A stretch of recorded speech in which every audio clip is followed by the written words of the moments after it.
The best way to recover for me is to do something at a very low heart rate, because therefore your blood's flowing through your body. Yeah.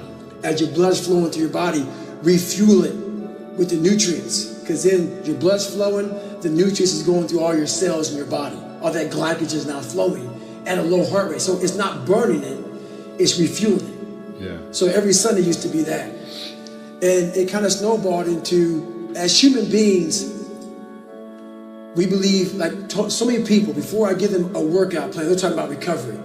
Everybody that hears me speak, they want to go straight to recovery. Work out first. Huh.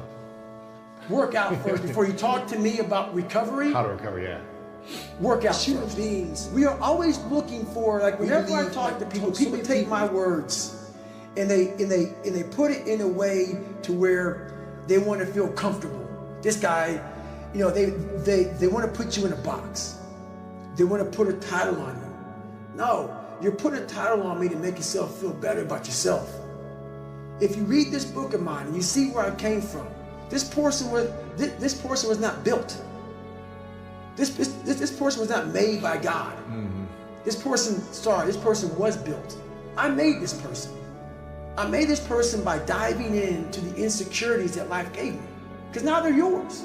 They're yours to own. If you're not smart, call yourself dumb. It's okay, because you are. But take that not as you're putting yourself down. If you're fat, call yourself fat. I used to be 300 pounds. Mm. We want to talk so soft to ourselves. We're looking for that recovery day. And that recovery day is everything in your life. Everything in your life is a recovery day. We're looking for it. It's not coming. It's not coming. Get over that recovery day. And that's the mentality I took with me. And what happened through that process was all the frivolous things of life started to float away. I used to tell people lies so they would like me.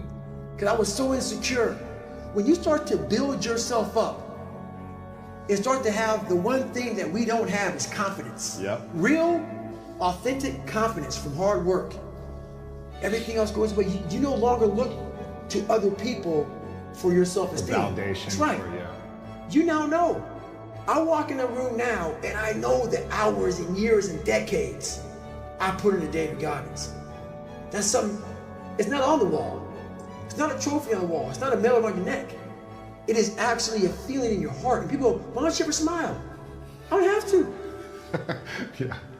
Yeah, I do have a stoic look on my face. I'm a very focused person. But the feeling I have in my soul and in my heart, that's why I need to smile. I don't need to smile. I don't need you to look at me and say, oh my God, you look happy. Because half of us aren't happy. We're giving you something that we think you want to see. I don't do that anymore. I don't care how you perceive David Goggins, because through my journey, the mind's the most powerful weapon in the world. It can guide you to being very comfortable also. So you gotta be careful. The mind will trick you. Yeah. And they say, just sleep in today, you deserve it. Yeah. Sometimes you don't deserve it. So there's that fine line of the mind getting the tactical advantage over you, to where you're like, I've worked too hard. Yeah. You really haven't worked hard enough. So I got an email the other day. This guy's talking about he's struggling to get up. Wants to go to the gym and start grinding early in the morning. I said, when I was 24, I had the same condition, man. I had the same problem. So I started to study it.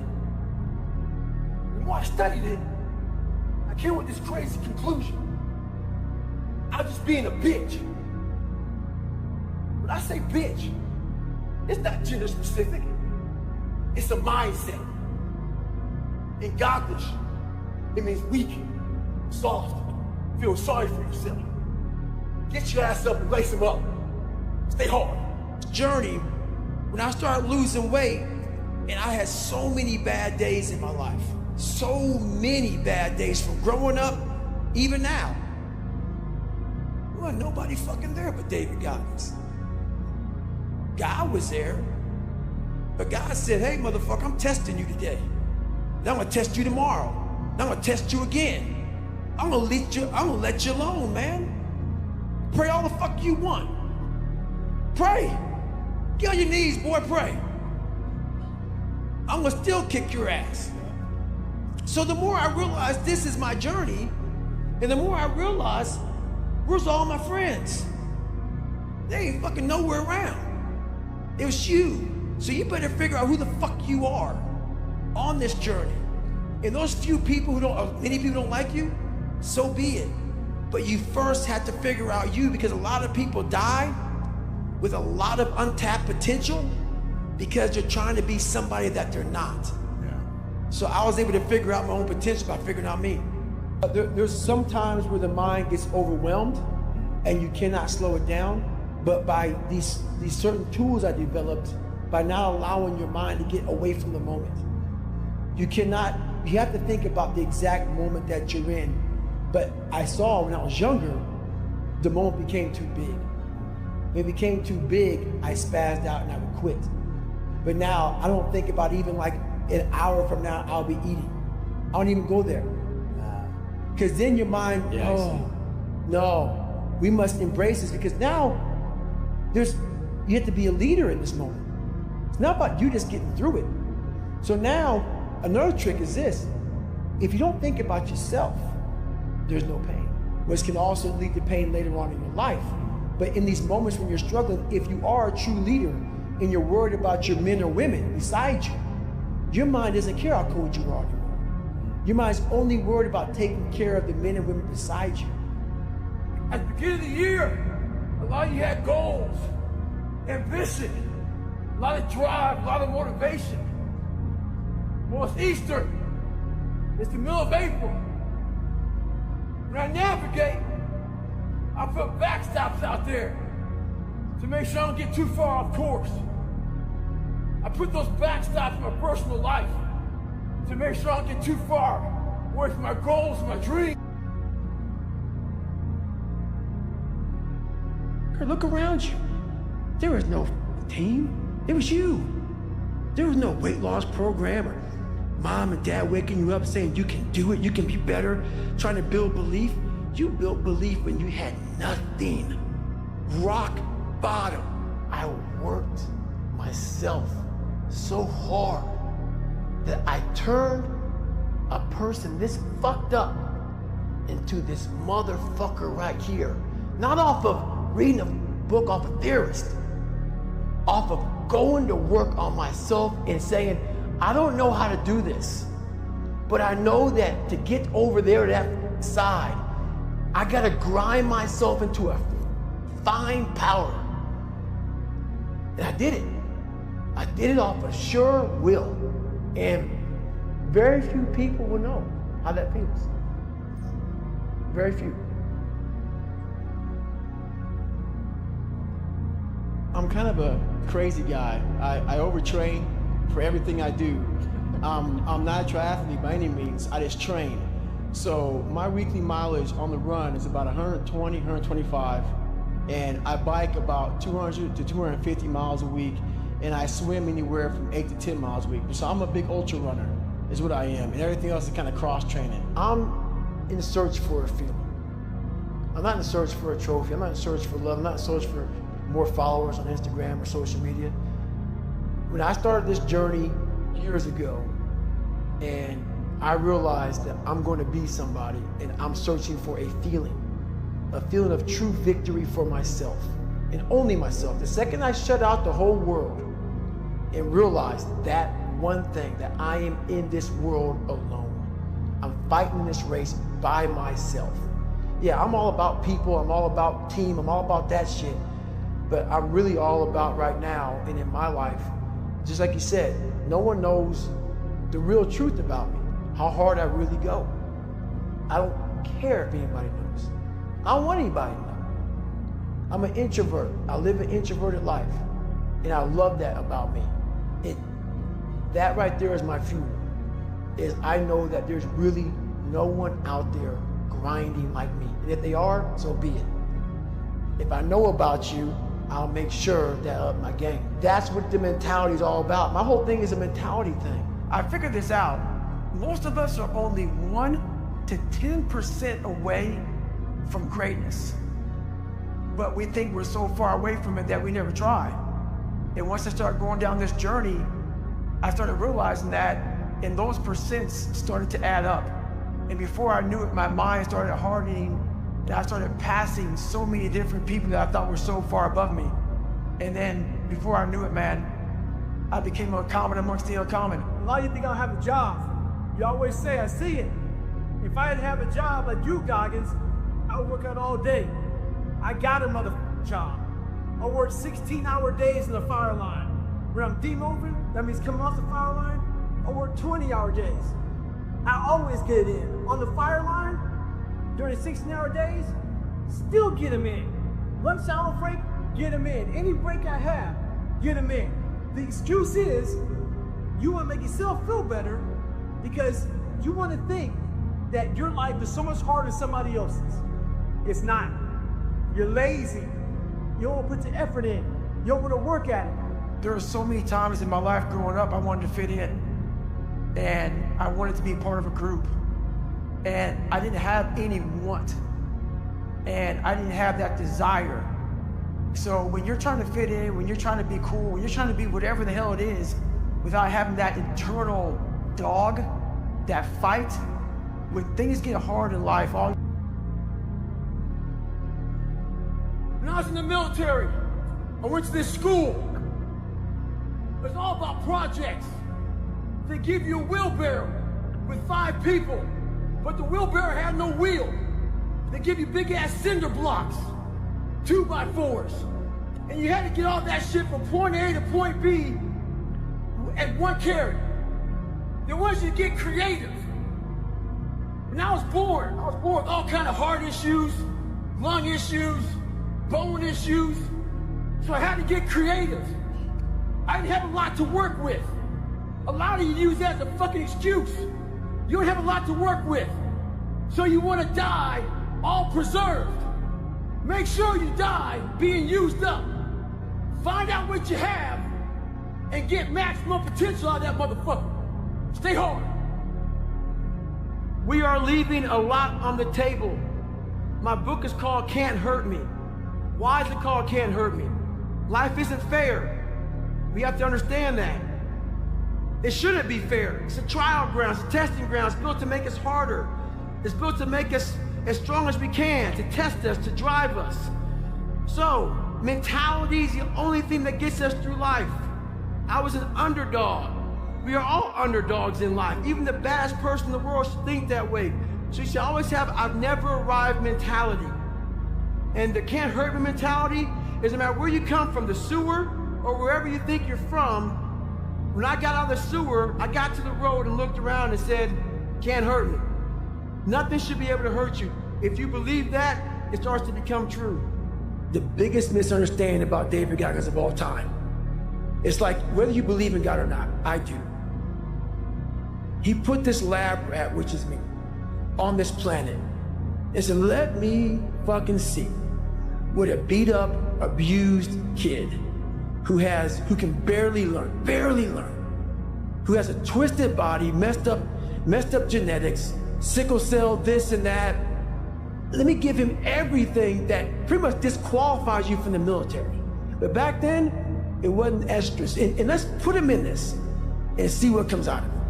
So to do that, friction, you don't wake up in the morning time and go to the coffee maker. Matter of fact, sometimes you don't even sleep. That's why when I train a fighter or I train someone, I'm like, you have no fucking idea how great you really are. Because you are using such minimal of what you have. Through my journey, I figured out the one piece I was missing. I thought it was cars. I thought it was women. I thought it was money. I thought it was everything. The one piece I was missing was me having the courage to face myself. And once you do that on a daily basis, it's not about the running. People's gonna be about working out. Where I got my work ethic from was the hours I had to spend learning this. When you sit down and you're not smart, and you have a disability, and you still want to be at the top of your class, I didn't want to just get by.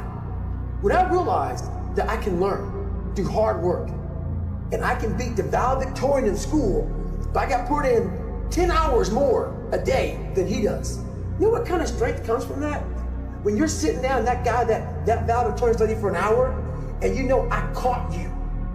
I caught you, and I am dumb. But I have the work ethic to catch you. When Apollo Creed beat the fucking shit out of Rocky, beat the shit out of him, he kept fighting. He was a dumb fighter, couldn't read, couldn't fuck, that was me. Couldn't read, couldn't write, just punchy, everything about him. And Rocky beat the or Apollo beat the shit out of him. He was in that corner, everybody was saying, stay the fuck down. And him getting up, Apollo Creed raised his arms up in the fucking air, turned around, thought he won the fight. He turns around and sees this guy getting up, and it was the face of Apollo Creed that changed my life. The face of Apollo Creed. It was like, just by that motherfucker getting up, not winning, just by him getting the fuck up, Apollo Creed was his champ, he's the best. Rocky had taken his soul, had literally taken his soul. His head goes down, he looks at him like, what the fuck are you? I wanted to be that, not Rocky. I wanted to be the guy that people looked at, I don't care if you liked me or didn't like, I don't care, but said, this motherfucker is gonna keep coming after whatever the fuck is in front of him. I wanted that. I wanted that worse than anything in the world. Like people want to do a documentary on me. I go, no. I don't want you to do a documentary on me. Because I will have normal, everyday people picking me apart. Oh, his life is miserable. Who wants to live like that? It's crazy how it's almost like he's sick, he's psychotic. I have to own this. No one's gonna come back to save me. No one's gonna come back on this couch and say, hey, it's okay. You're gonna be okay. No, I'm not. I'm not gonna be okay. I had to realize I had to take a stand. I had to make a real stand. And it was painful to look at who I was, what the world and myself created.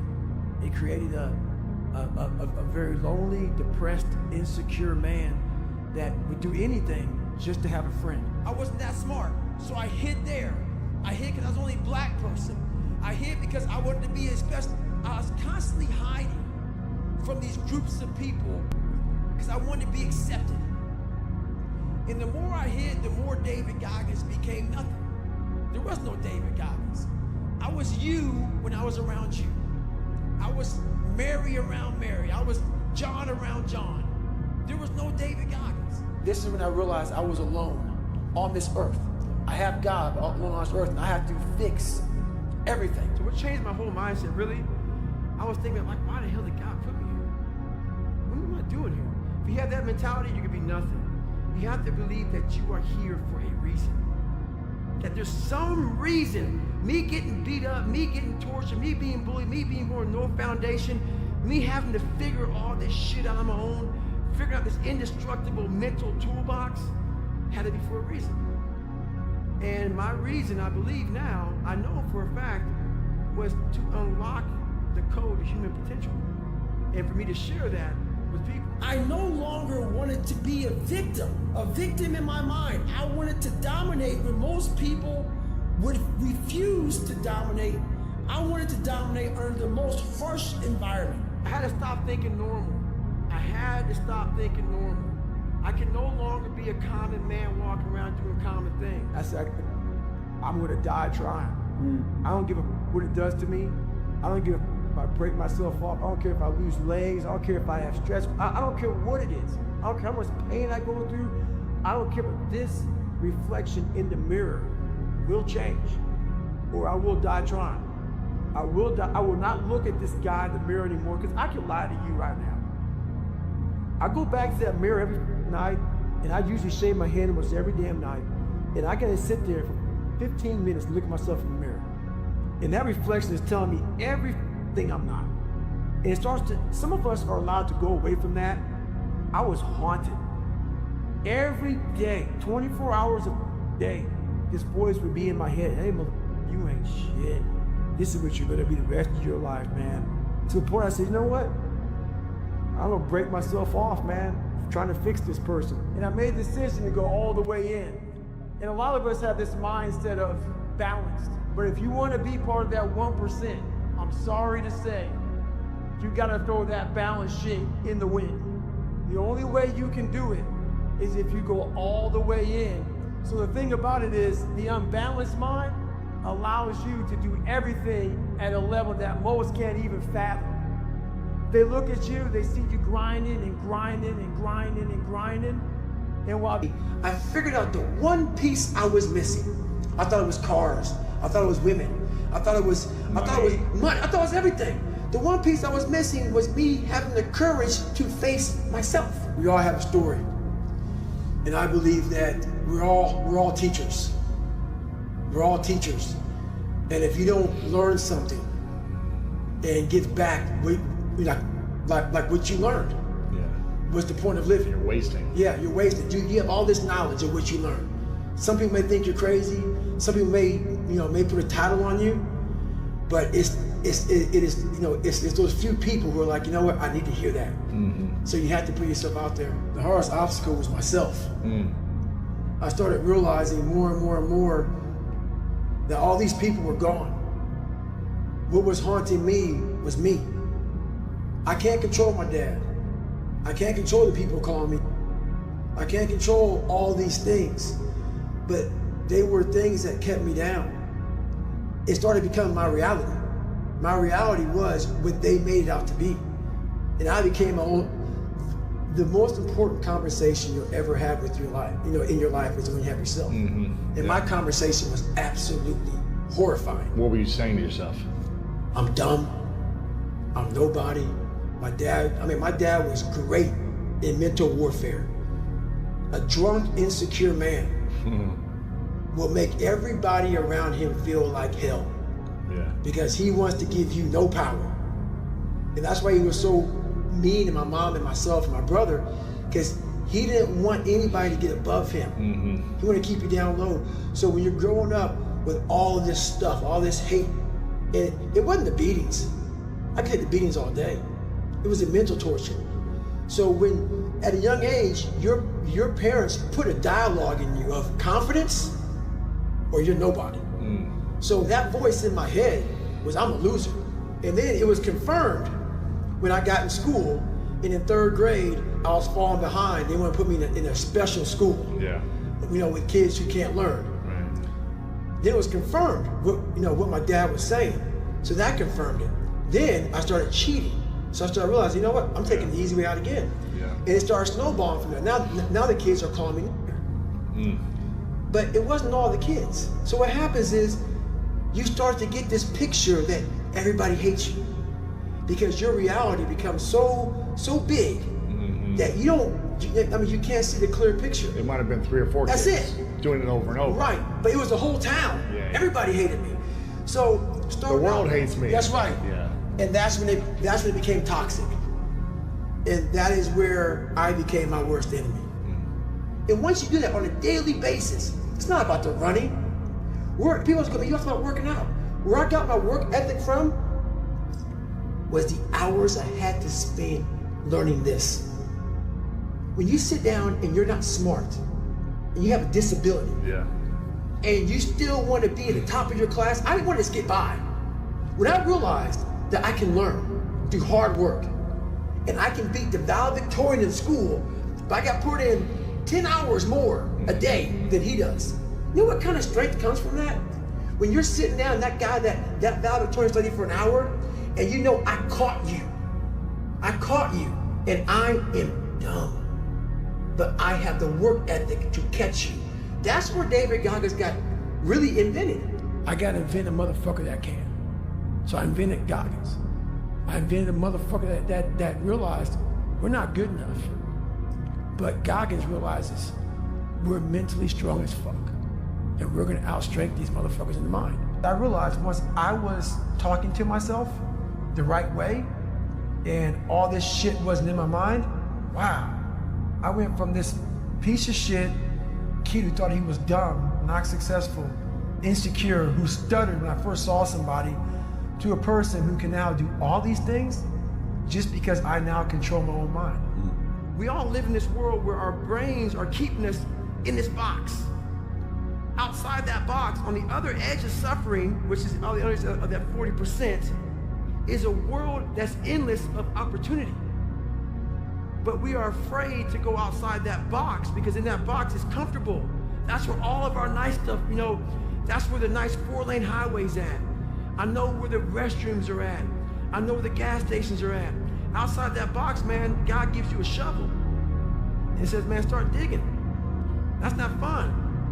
When I first joined the military, I got some of the worst advice of all time. That advice was to blend in. Don't stand out.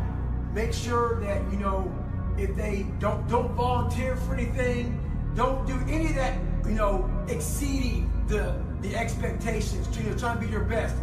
And that mentality right there is exactly what keeps you at mediocre level. And I call it the blending in mentality. There's a lot of motherfuckers who are blending in. You can see them. They're blending in. Change your mentality and never blend in. What separates me from a lot of people is they go into a daunting task, and the task is overwhelming. Like when I heard the pull-up record was 4,020 pull-ups, and I was talking about breaking this record, people are like, oh my God. I went right to a pen and paper. Like, what are you doing? I'm doing the math, man. What are you talking about? I'm open-minded to the fact that, okay, if I do 5 pull-ups in a minute for so many hours, I can get so many pull-ups in. How much time do I have to rest? I was breaking the math down. You have to be open-minded to the possibilities that I can do this. Once you shut your mind down to the possibility that it can be achieved, there's no way it can happen. So that's why my eyes and my body light up about things, because I know that if you're in a fight, you have to attack. You have to keep attacking. The enemy has to know he is not going to give up. You must break the soul of whatever the fuck is in front of you. It's the hidden work. People see 1 minute, video of me running and shit, and like these fighters, they see during the fight or after the fight. They don't see these motherfuckers, man, what they deal with every fucking day. I'm not good enough. I'm not good enough. I shouldn't be here. Shouldn't be here. Because every day, even though they're fucking the best in the world, that little motherfucker at 7 or 8 years old is still in there saying, oh man, we don't have something. Man, we're not good enough. We shouldn't be here. So you're always fighting that motherfucker. You've faced your demons. You've been able to go on an audiobook in your mind. Maybe you didn't write a book, but in your mind, you were able to hear all your past traumas. You were able to listen to them. You're able to fucking say, okay, now I can now talk to people about what I went through. I'm no longer embarrassed. I'm no longer ashamed. Being ashamed is one of the biggest things that kill people nowadays. In their minds, kill them from moving forward. I'm ashamed of myself. Don't ever be ashamed of anything you've done in your life. Face it, fix it, make it better. Self-esteem was built at a young age. I had 0. So that's why that discipline for me was so fucking important. It takes nothing to be a loser. And that's why I hold most people to a higher standard, because as I know how little it takes, little ability. Like you need no talent, you need no greatness inside of you, and you can still be a bad motherfucker. 99.9% of the shit I did to get to where I'm at today was alone. Out there running in cold and heat, suffering in pools, trying to swim, at home in a fucking room by myself, trying to teach myself how to read and write, how to study. No one saw that shit. There wasn't no video camera, there was no podcast, there was no Who's David Goggins. Right. There wasn't no documentary. There was no documentary on that shit. It was me. I built Goggins from the ground up. I was born David Goggins. David Goggins wasn't good enough. He was a scared, bullied, abused kid who struggled in life. And that kid, whenever something got tough, no matter how hard I trained, no matter how ready I was, whenever something got tough for me, David Goggins, the real David Goggins, would come out and he would quit. Life's about improvise, adapt, and overcome in every situation that's in front of you. A lot of people hate that message that I say continue pushing, continue finding your new 100%, continue finding your best self. If you don't like that message, this is not the place to be. I'm about people trying to find the best they have, not making excuses, overcoming any and all obstacles. So today, I can't run. I can't do much, but you can guarantee one fucking thing. David Goggins got the fuck after him. He got the fuck after him. I don't give a fuck my knees don't work. I'll find something else that does. Stay hard.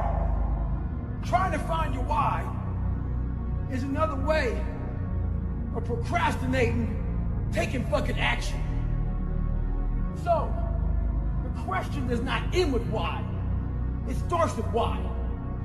Why the fuck don't you want to be in better shape? Why the fuck don't you want to be a better fucking student? Why don't you want to be more successful? So this is something I can say, and your counselor can't because he might get fired. Maybe you can't find your why because you're lazy. Maybe you can't find your why because you have zero fucking ambition. Regardless, you need to go out here and find it. Mediocrity feels so fucking good. So we love surrounding ourselves with mediocre people that give us the get out of jail free card. Whenever life gets hard for us, they tell us it's all okay. Don't fucking worry about it. We don't want to surround ourselves with those people out there who are getting the fuck after it every day, holding us accountable, making us feel uncomfortable. People who are challenging us at every turn of life. Those people scare us. That's exactly where you need to fucking be in your life, with those people who put you in a world of questioning who you are. That's exactly where you want to go. That's exactly where you grow. The mind's a medieval motherfucker. It's constantly fighting against you. It's the only thing in the history of the fucking world that shows up on time, every time. It has a tactical advantage over you. It knows your fears, it knows your insecurities, it knows everything about you. It may be the only thing in that world that knows all about you. You gotta know about it. It's gonna show up when you don't wanna show up.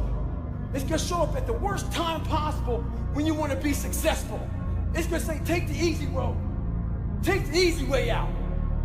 You gotta learn your brain like your brain has learned you. You gain knowledge through suffering. And on the other end of suffering is a world that very few have ever seen. It's a beautiful world, because that's where you find yourself. My mind started to break down. I started feeling my legs starting to hurt. I started feeling dehydrated. Started feeling sorry for myself. Started looking around. No one knows I'm fucking out here running. Why don't you go ahead and just stop? Call your girl, have her pick you up. And that's when I feel like a little bitch. And this is when your mind has to fucking change. You gotta start thinking, I'm the grittiest motherfucker in the world. Your dehydration? Fuck it. Lick your motherfucking lips. Your fucking legs are all sore. You feel like you got shin splits and stress fractures? No, you don't. You got sore fucking legs. Get out of your head and stay hard. I realized on the toughest of days, my mind would allow the demons to come in and roost in my head and start to give me all these different fucking thoughts. So I realized if I could find a little bit more during training, I could get over these hard times. So what I would do is, after a hard day of getting my ass kicked, I would go to the gym. And I realized if I could go to the gym after these hard fucking days, it would teach my mind that there was no finish line. Well, a lot of us run away from our fears. And we box ourselves in to a lifestyle of this is all we can do. Because I'm afraid of everything outside this box. So I'm comfortable inside this box. I jumped the box. For the first time in my life, mentally I jumped the box and said, hey, I got to come out here and play. Life isn't fair at all. At all. So what are you going to do about it? I knew that no one was coming back to help me. No one was going to miracle me to be somebody special. Everybody that called me nigger, my dad, my mom, all my situations were on me now. And solely on me. So I had to start developing an indestructible mental toolbox. So I sat there on that couch and I realized, man, I am a piece of shit. And even though the world helped me get here, my false reality helped me even more. This isn't for the masses. This is for those who want to leave normal behind. Those who are in search of a new realm. It's a lonely journey. You're isolated.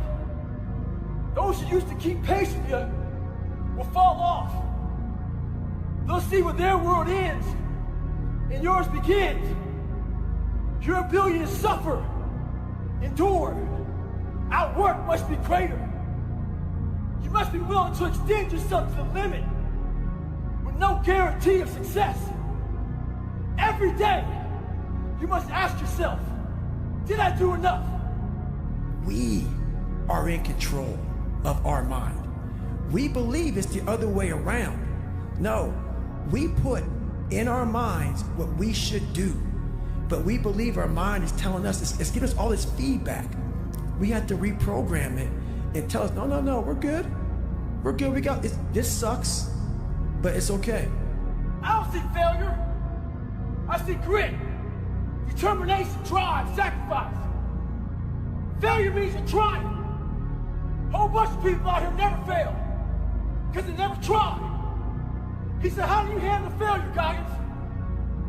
I said, I don't look at it as failure. I look at it as my first, second, third attempt. One thing in life that's for sure. The valiant motherfucker always wins. Everything you do, you may have some support, you may not, but it's on you. You have to make the decision whether you want to be a badass or whether you just want to be mediocre and everything's okay. But being a badass hurts real bad. You had nobody anyway, motherfucker. Look around you. There was no fucking team. It was you.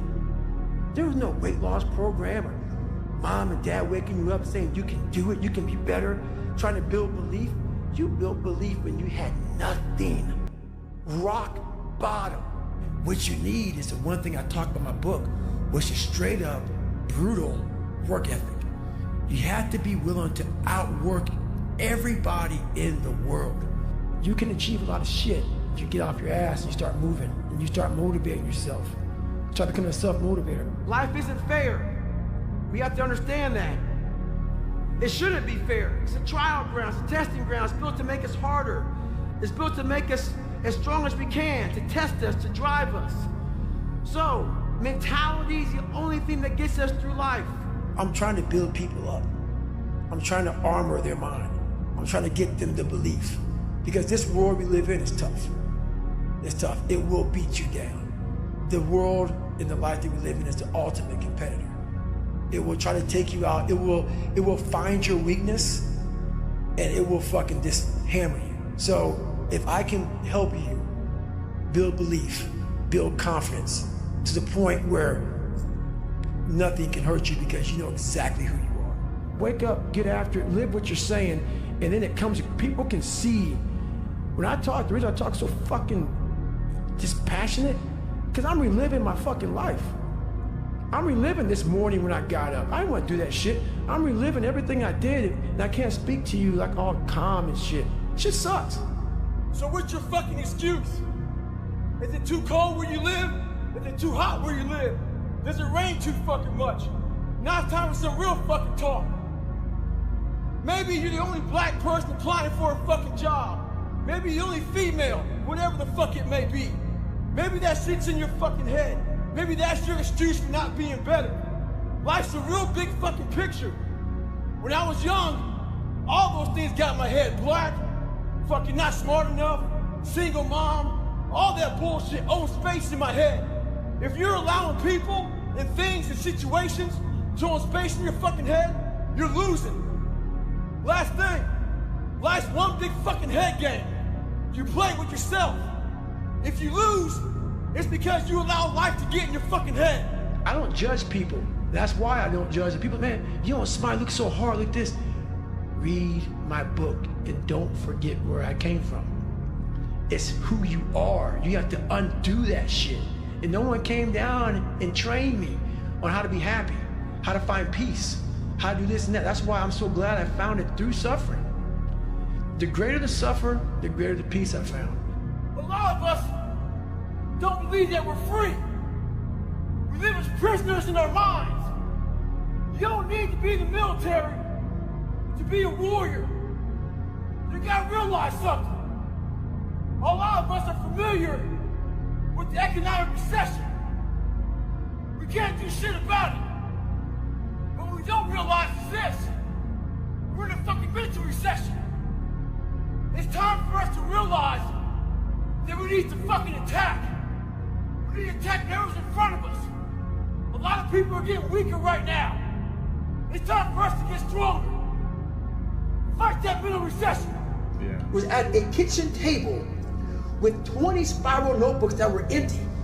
And then 3 months later, they were full. And when you can go through that, I still have them in my storage unit. You go through these spiral notebooks of your life, and you realize this is how I learned. This is unbelievable. There's no miles. It's not about the miles. It's that, having a discipline every day to say, for me to learn this one math problem, it's gonna take me 10 hours. Wow. And that's where and you realize through hard work, you can outwork anybody, no matter how badass they are. But that's the part people don't want to dive into. There's a big difference between 99% and 100. I always thought that I was given 100%. I wasn't, but I was only 1% from making that money, from being where I want to be, from having everything in life that I've ever dreamed of. But it's that 1% that we sleep on. That's why it's so easy to be great nowadays, because most motherfuckers are weak. Basically, I made a decision about 23 years ago that I was a loser. I called myself a born loser. I don't feel that way now, but that's how I felt a long time ago. And I made a decision to go all the way in. And a lot of us have this mindset of balanced. It's important. We all have family, a lot of us have kids, a lot of us have wives, husbands, moms, dads, brothers, sisters, all that shit. But if you want to be part of that 1%, which I know all of you want to be, I'm sorry to say, you got to throw that balance shit in the wind. The only way you can do it is if you go all the way in and talk to your family and say, I'll be home, but not today. So the thing about it is, the unbalanced mind allows you to do everything at a level that most can't even fathom. They look at you, they see you grinding and grinding and grinding and grinding, and while they are at this mediocre level, you slowly rise and rise and rise. I call it front loading. If a lot of you right now want to be the best, you front load your life, so then that family that you were unbalanced with, you bring them on board when you're 40, 50, and 60 and say, okay, now I'm home forever because I'm making a ton of money, or whatever the hell you're trying to do. So it's all about that mindset of how hard you want to go. And a lot of people come up here and talk to you about a lot of bullshit, and they go home and they write to motivate you. Right now, I'm a 47-year-old smoke jumper out of British Columbia. I took 5 days off of jumping fires. I'm a retired man, got a ton of money, but it ain't fucking enough. I still must grind. It's never enough. There's zero finish line. Because once again, you all are here for a reason. And the thing about it, a lot of you, trust me, what I say, don't take it personal, because I don't know anybody in here besides this man. So if I say something and it's not who you are, just ignore me. Don't come up to me after this shit's over and give me your life story about, hey man, you was wrong about me. I know the fuck you are. I'm just talking in general fucking terms. But what I'm trying to say here is the reason why I did not succeed in the first 24 years of my life is because I hadn't developed belief. And this isn't some after school special, some Sesame Street shit that you look, oh, believe in yourself. Your mom and dad, you wake up, believe in yourself. That ain't it. People think, why the fuck are you running 100-mile races, 200-mile races, breaking pull-up records? Why are you a smoke jumper at 47 with all this fucking money? But the way I build belief, I have to do it at that level because of the darkness in which I came from. A lot of you came from a lot of different places and have zero belief. That is something you're not gonna get from a book, and you're not gonna get from some motivational speaker. I get it from hours and hours and days and decades of being in the grind.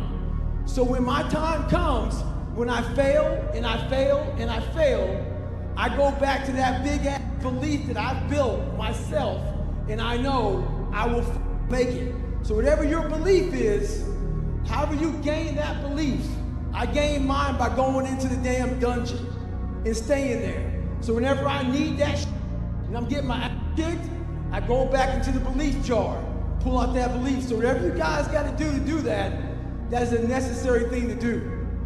The big thing for me is we're all 1% away. And that's the one thing I didn't realize when I was younger coming up. I put everybody on a fucking pedestal because of how I came up. Oh, this person's smarter than me, blah, blah, blah. You guys know the whole story. But when I sat back and I failed out of the Air Force trying to be a pararescueman, and I gained all that weight, and I was some fat-ass 300-pound pest control guy spraying for cockroaches. This is when I came up with we're only 1% away from true greatness. I'm sitting there, and I'm the same dude that I was that quit pararescue. And now I'm a 300-pound fat ass. And then 3 months later, I'm trying out to be a fucking Navy SEAL. Lost 106 pounds. So what I came up with was there's a big difference between 99% and 100. I always thought that I was given 100%. I wasn't. But I was only 1% from making that money, from being where I want to be, from having everything in life that I've ever dreamed of. But it's that 1% that we sleep on. It's that 1% that we wake up in that morning and we're like, you know what? Not today, maybe tomorrow. Well, guess what? That's why it's so easy to be great nowadays, because most motherfuckers are weak. For real. And if all you do is when you are trying to hit that motherfucking snooze button on life, not in the morning, on life, just know this, all the it takes is thinking about all those weak motherfuckers who are taking a day off. And trust me, you will come up real fast. Like I say, it's easy to be great nowadays because motherfuckers are just weak, very soft. I wasn't really smart in the books, but I was real smart when it came to life. Yeah. And I was able to sit back and watch her mistakes. I was able to see how she struggled through life and how I don't want to struggle through life. And I was able to see, she never picked me up. The biggest thing she did for me, and this is the honest to God truth, and she doesn't even know she did it. When I would bust my, when I would fail, when I was at the bottom of the sewer, she never picked me up. She never gave me that cookie and said, hey son, you know, it's gonna be okay. She didn't have time for that. And sometimes she gets upset when I talk about my past because it paints her out to be not the best mom. If I had any kind of mom in that kind of environment, I would have never made it. Because she forced me, for whatever reason, she forced me to, you better figure this out or you're gonna be a statistic. Wow. And this is something that she didn't sit down and tell me. I realized this. This is the world that is in front of me. And what most people do is they see this world and they look at it as an excuse to get out of it. Yeah. I started looking at it as this is the ultimate training ground for the rest of my life. I have all these valuable lessons, because if you look out in the world right now today, it's not a nice place, but I'm very prepared for it. Yeah, you are. I'm prepared for it. I'm prepared for all the failure coming my way. I'm prepared for everything my way. And that's the biggest lesson that she taught me by not teaching me, by never saying it's gonna be okay. Yeah. Matter of fact, she told me the exact opposite. Life sucks. It starts with yourself, man. You gotta start diving into those things that you are afraid of. You don't gain confidence by going to a spot that makes you feel good. It's gonna be a false reality. And the second life gives you that challenge, all you wanna do is go back to what made you confidence or what gave you confidence. Is that happy spot. No, what gives you confidence, what gave me confidence was spending years at a kitchen table trying to learn how to read and write on my own. Realizing I can't learn the way you learn. I can't, but I can learn. What gives you confidence, not being afraid, is overcoming the fear. I used to stutter severely bad. So right now, I don't know how many people are gonna watch this. You know what gives me confidence? Is knowing I no longer care if I sit here and start stuttering to you. Yeah. That's what gives me confidence, is facing these things, overcoming them. And maybe not overcoming them every day, but facing them and facing them and facing them. Pretty soon like this, you know what, man, this is where it's at. It's not in that comfort zone. It's in the discomfort zone is where my confidence is getting built. Mm-hmm. That's where it's getting built. But people want an easier answer. Yeah. There has to be an easier way. There's not. I'm sorry. I searched for it my entire life. I coach a lot of people nowadays, billionaires, who call me on the phone and say, man, I'm still missing something. It's because they did what they were good at. And they had this beautiful family, 2, 3 houses, cars, everything. Has everything in the world. On the outside looking in, like, my God, man, how can you be unhappy? I walk around with a backpack with all my stuff in it, with no car. Right. And I walk around happiest person in the world. Have nothing, happy as hell. It's because I found out the whole key to life. It's not in all that. You have to face yourself. So many people live to be 100 years old and they die miserable, having everything, because they never examined. I call it my live autopsy. You never examine this. Happiness, peace, enlightenment, it's all up here, man. It's all up here. You always feel like you have nothing. I'd achieved so much. I was a Navy SEAL. I've gone through Ranger School. I've gone through Delta Force selection training. I've done so much. I run 200 miles, pull-up records, everything. Learned to read and write, became pretty intelligent. Who's gonna carry the motherfucking votes and the laws? I am, motherfucker. They don't know me, son. Get it. 18. They don't know me, son. Get it. 19. They don't know me, son. When you're running, you run for hours. What? Somebody call the police. Somebody call the police. Now you know. Don't have a quitting mind. Repetition every day. We got manifest up. We gotta get back in this back. What's next? How about days off? One day, but not today. I don't care about winning. I just want to go the distance. Be different. Change your mentality and never blend in. Hey, I'm not crazy. I'm just not you. Once you change one thing, your mindset, you can attack everything. The true change comes from within us. It comes from you. You gotta do your best work when you're the least motivated. So those days you don't want to do it, guess what you gotta do?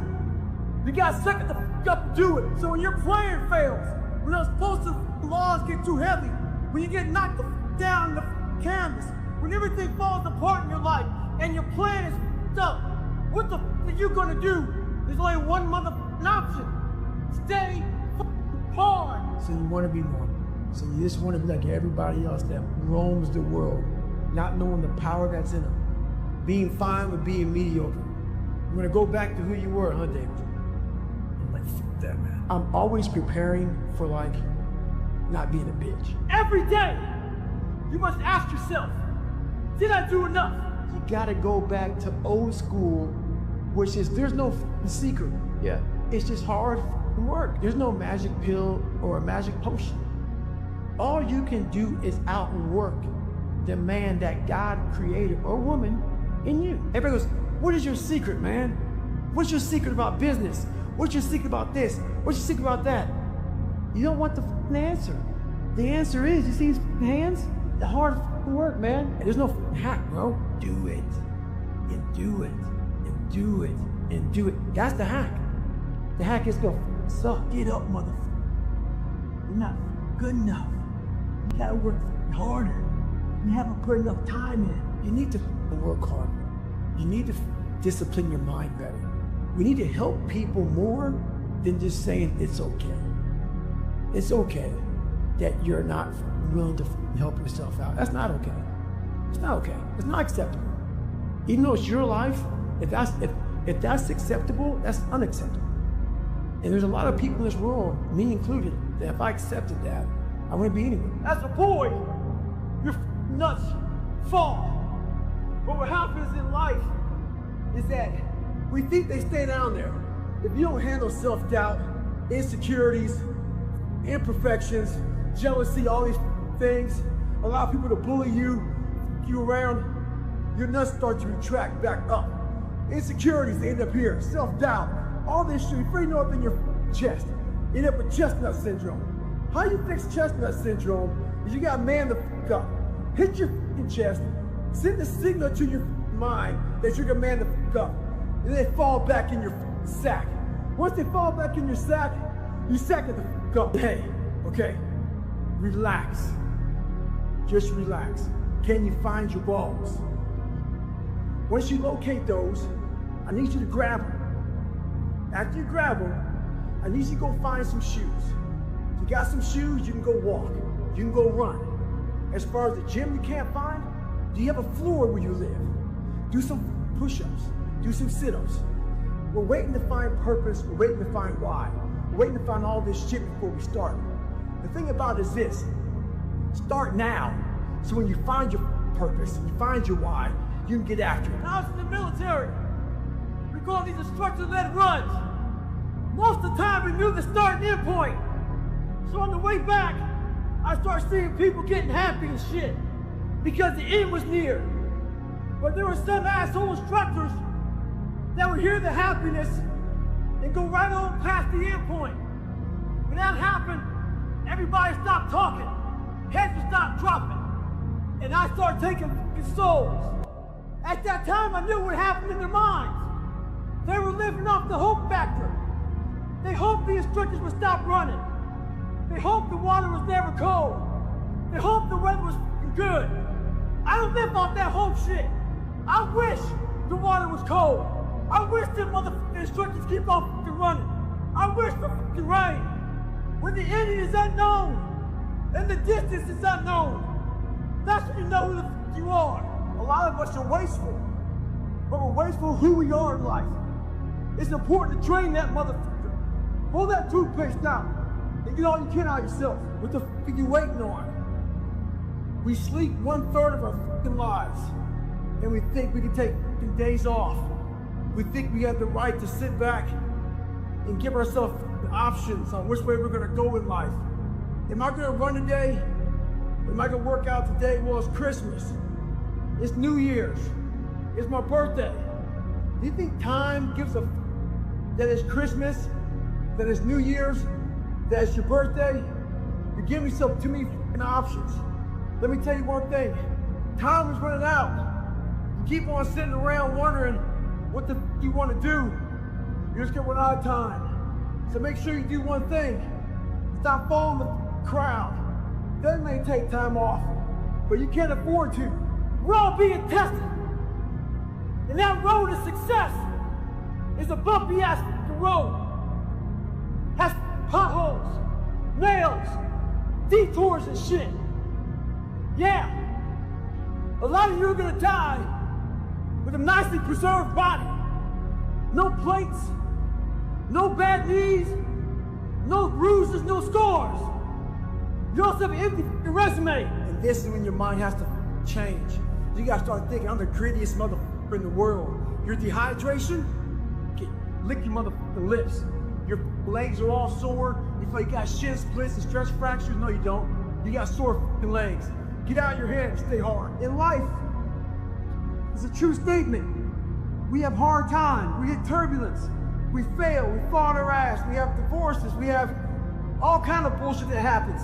And we sit there and think about that one issue. And it's all we think about.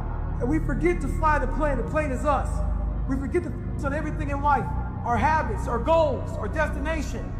We end up failing. Guess what? Get the f over it. They no longer want you.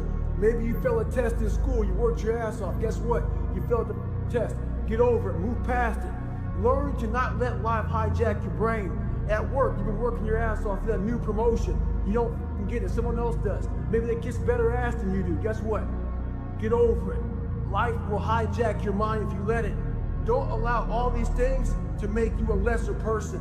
You must own your mind. Don't let life own yours. In life, there's a lot of things we're supposed to do. We're supposed to be our f***ing best.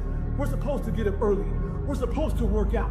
We're supposed to be uncomfortable. The answers lie in the repetitions. You must not forget the repetitions you put into trying to dominate the craft that you're in today. Always, always embrace the suck, adapt to the suck. Through discipline, through self-discipline, through repetition, through tons of repetition of the same thing that you don't want to do. That's the key thing. Through repetition of things you don't want to do, you develop mental, like an armor for your mind. You start to armor your mind, because your mind's like, okay, we suffer every day. It's what we do. We do stuff that sucks every day, so then when the suck stuff comes, you're ready for it. You have to build a person that can withstand the pressures of whatever they're gonna be dealing with in life. And we don't do that. Why you stop? It's because you're lazy. It's because you don't mind getting bad grades in school.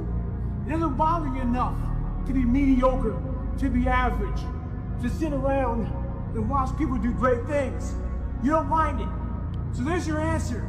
Your answer is you don't care enough about yourself, so you don't stay in the fight. Check this out. Someone that looks like me, that looks like you, that acts like you, the same sexuality as you, has made it in this world, has succeeded and become successful. A lot of us dream big. You should dream big. Dreaming big is important. You know, some of us want to be doctors, lawyers, dentists. Some of us want to be in special operations. So you have this big dream, you can see it so clearly, like it's right in front of you. You can go out and touch it. But the thing about it is somewhere, if you dream big enough, somewhere down that journey, that dream becomes a motherfucking nightmare. And what happens in that nightmare, you start to have all these questions, like, if you want to be in special ops, you may not be a great swimmer. You may just realize that I'm not a great swimmer, I'm not a great runner. You may start to fail tests, and all these questions start to flood your mind. Why am I here? I'm not good enough. Trust me, I know all about the fucking questions. They will flood your mind. If you do not have the answers for them, you will quit. It's funny, man. A lot of you think I have a job. You always say, I see it. If I didn't have a job like you, Goggins, I would work out all day. I got a motherfucking job. I work 16-hour days in the fire line. When I'm demobbing, that means coming off the fire line, I work 20-hour days. I always get it in. On the fire line, during 16-hour days, still get them in. Lunch hour break, get them in. Any break I have, get them in. The excuse is, you want to make yourself feel better because you want to think that your life is so much harder than somebody else's. It's not. You're lazy. You don't want to put the effort in. You don't want to work at it. What have you done today besides make excuses? Stay hard. Motivation is crap. It's shit. People right now, maybe listen to this shit, they be motivated to go run. If it's cold somewhere where they're at, a lot of motherfuckers will shut that door, go back inside. That's motivation. It comes and go as how you feel. If you and your wife are good, if you and your kids are good, if you're good at work, you're motivated. I like the motherfucker whose life is imploded. Ain't got shit in life and says, still gotta fucking get after it today, man. That's what it's about. You have to gain this confidence because you lose yourself because you're always trying to hide from the stuttering, or you're trying to hide from, I wasn't that smart, so I hid there. I hid because I was only a black person. I hid because I wanted to be a special. I was constantly hiding from these groups of people because I wanted to be accepted. And the more I hid, the more David Goggins became nothing. I used to be embarrassed about lies I told, fucked up family issues, marriages I was in, things I fucking cheated on, things I quit. I was embarrassed about all that shit. So a lot of people had things on me, and they had power over me and could use this whenever they wanted to. And I didn't like how that felt. So I wanted to get to a spot in my life where I could put a fucking billboard up in the town I lived in with every fucking thing I did wrong, and let people drive by and see it. And I'm finally at that point. So when you get to that point, you kind of take that power back from people. But my question to you is this: are you at a point in your life where you can put a billboard up in your town and have folks drive by that? My brainstorming sessions is fucking out there in the fucking grip of life, fucking grinding. And that's where I think all my material comes from, the suck. This person wanted to run with me. And I said, fine, we'll run 15. This morning comes, there's storms coming in this way. And the person calls and said, hey, why don't we do it tomorrow? Taking souls is what I told the motherfucker. I'm gonna run 15 today, and I'll run with you again tomorrow. That's what taking souls is about. Don't worry about the elements and what's going on. You gotta get out there and get it. And that's taking souls, and obviously, he wasn't the only one that thought about taking the day off. Because the storm's coming in right now, and there's not a soul out here but me. Get back to fucking work. It's time to get back to work. Stop hearing yourself talk. Get off the podcast. Don't be on social media too much. Cut out all the fucking noise. Get back to the fucking mental lab. Because that's where the knowledge came from. Get the fuck after it. Get after it. Get after it. You ain't good enough, motherfucker. Get after it. Get after it. I don't sleep sometimes, and sometimes I don't eat the right way, and sometimes I don't do this and do that and whatever, man. But you put me in a room with 10,000 people any time of the day, and I walk in there thinking I'm the baddest motherfucker in here. Because I know what it took to be on this stage, and a lot of people will not do that. In life, a lot of us believe that we're working much harder than we actually are. We think if we fucking got up early for 4 days, we've earned something. You gotta drop your entitled mindset. It's dead weight. We believe we work harder than we actually have. Trust me, most of us haven't. The one thing in life you gotta realize is this. Learn to help yourself. Don't count on other people to help you. Stay hard. And I still was like, man, what is wrong with me? It wasn't until I got real sick, and I talked about in the last chapter of that book, I got real sick, and I was about 38 years old. I'm 43 now, and my life got real quiet. I went from running 205 miles in 39 hours to I couldn't get out of bed. The doctors couldn't figure out what was wrong with me, but once again, it was the best thing that ever happened to me. What is that? In that moment when my whole life changed, I went from a guy who worked out every day, trained every day, to a guy who couldn't get out of bed. My life was taken from me. The one thing that kept me going was my training. Now you didn't have that. I didn't have anything. Now you just had to sit alone. And not train. And that's what changed me. And that's when I realized I hadn't taken time to think about what I'd done in my life. You hadn't reflected yet. I hadn't reflected. I'd done all these things, but there was no finish line. I still believe that, but you must have time to reflect. I was just going. I finished a race of life, and I wouldn't even receive my medal. I'd go on. You're like, on to the next. I get in the car and I go. When I started figuring out life, that I was leaving so much in the tank, I call it my 40% rule. Yeah. I was leaving so much in the tank. Once I realized, my God, man, I was this dumb, fat kid being bullied, and now I'm a 180-pound person who lost 106 pounds in less than 3 months. Learn to read, learn to do this, learn to do that. I was like, I need more. I was fueling my mind with everything. And I never took time to say, my God, you came from this hell, and you're here. So those insecurities, and this is how I explain it the best way. SEAL training became pretty hard, and a lot of guys weren't getting through it. So they designed a SEAL prep program. It's like a boot camp for the boot camp. That's right. Yeah. And it was 2 months. In my last 2 years before I retired from the military, they sent me there to train these kids. Wow. To get ready for 18, buds. 19, 20-year-olds, yeah. Young kids. So when they get to Navy SEAL training, man, they were physical studs. They were running, swimming. I mean, they were hybrids. Wow. But they get to buds, and the same amount of people would quit. Why is that? This is why. We were training bigger, stronger, faster quitters. It's not about... Not the mind. That's right. We weren't diving into the sewer. Everybody's got a story. We don't share it on social media. We share our nice life on social media. We all have a dungeon. I'm just willing to talk about mine. Yeah. Most of us aren't willing to talk about it. I want to talk about my dungeon. I wasn't getting into the dungeon of these guys' minds. I wasn't building that so-called mental toughness. Mental toughness isn't something that you sample. It's something that you live in every day. So when something hard would happen to these kids, like in Hell Week, it would draw on something that made them very insecure, and they look for comfort. Whenever hardness comes, and you don't know what it is, it may be different for you than it is for me, but you go back to your insecurities. And then when you go back to your insecurities, you then look for comfort within those insecurities. And we all look for that cookie that your mom used to give you when you were sad, when you were sick. We look for our wife or our husband. We look for comfort. It's in those moments you must retrain your mind to think differently in help. everybody says, man, you started this crazy shit. I don't know what the fuck they're even talking about when I started, but I didn't start anything. Let's say there's just one person dancing alone, doing some crazy, stupid ass dance. It's not the person that started that dance that is the hero. It's that second motherfucker that joins him. Because then everybody knows it's okay. So it wasn't really me. It was that second motherfucker who followed me on Instagram that started this shit. So it could be him, who knows?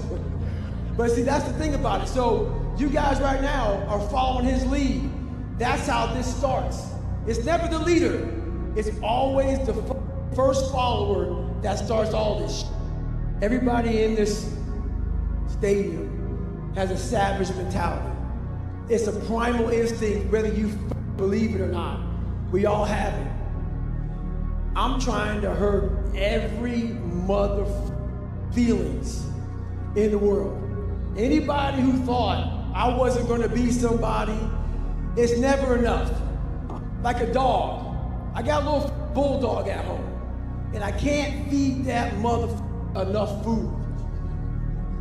He will eat, she will eat until she's dead. That's me. I leave no scraps on the table for anyone to pick up. And that's the mentality that you must have if you want to be great. And the thing about greatness is this. The sad thing about it, most of us never even think about it because we don't believe it's even in our arena. We think greatness is Michael Jordan or Tom Brady or Serena Williams, whoever it is. People have a lot of money. You have to put that in your Rolodex. Until you start to think that way, whatever you think about, trust me, it will become exactly who the you are. I want to be the hardest motherfucker ever lived. Am I that? It doesn't matter. I don't care. That was my goal when I was a 300-pound piece of shit. I think I'm not too far away from that motherfucker now. Maybe. But that said, you gotta put that shit on the table. If you don't, it's not going to happen. Like I said, am I the best motherfucker out there? Probably not. But I put it out there. So then I am that much closer to that. So that's what keeps me hungry every day. I'm leaving nothing out there for anybody to have. And that's the mentality that we all must have if you're searching for true greatness within yourself. Always hungry. Well, the first thing I tell myself is don't just jump out weighing 200 some odd pounds and run 100 miles with no fucking brake. That's the dumbest shit I ever fucking did. So the one thing I would do though is I would start to be scientific on your recovery. Okay. It's not so much the distance, it's the recovery. If you try and put 300 miles, like what's the distance? Like, so what's the time frame between each one? Like 4 months, and it's gonna be next year. Okay, well think about this. I did 800s in 8 consecutive weekends. So when you're fucking out there, just think about this. 300-pound, fat ass motherfucker with stretch marks went out there and said, because at the end of the day, that's what it really takes. It takes you, so I have this thing called the 1 second decision, you may have heard it, but I haven't broken it down to this. So, military training, Hell Week, you know what that is, right? SEAL training. Yeah. It's 130 hours. Yeah. The reason why people fail, it's not the 130 hours that get you. It's the 450,000 fucking seconds. And you only got on one of them. Okay? Does that make sense? Yeah. People, you can get 449,000 seconds right. You will lose by 1 fucking second. So when you're out there, keep that shit in your fucking mind. Don't go out there for 100 miles. If it takes 24 fucking hours, do the seconds, because that's how much focus and dedication it takes to whatever the fuck you do in life. It takes every that's why people lose. Because think about that, to be wired in for that fucking long. That's what it takes. I want to be great.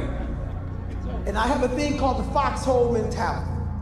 A lot of us got motherfuckers from high school and college and grade school, losers, that we came up with. But them motherfuckers ain't worth shit.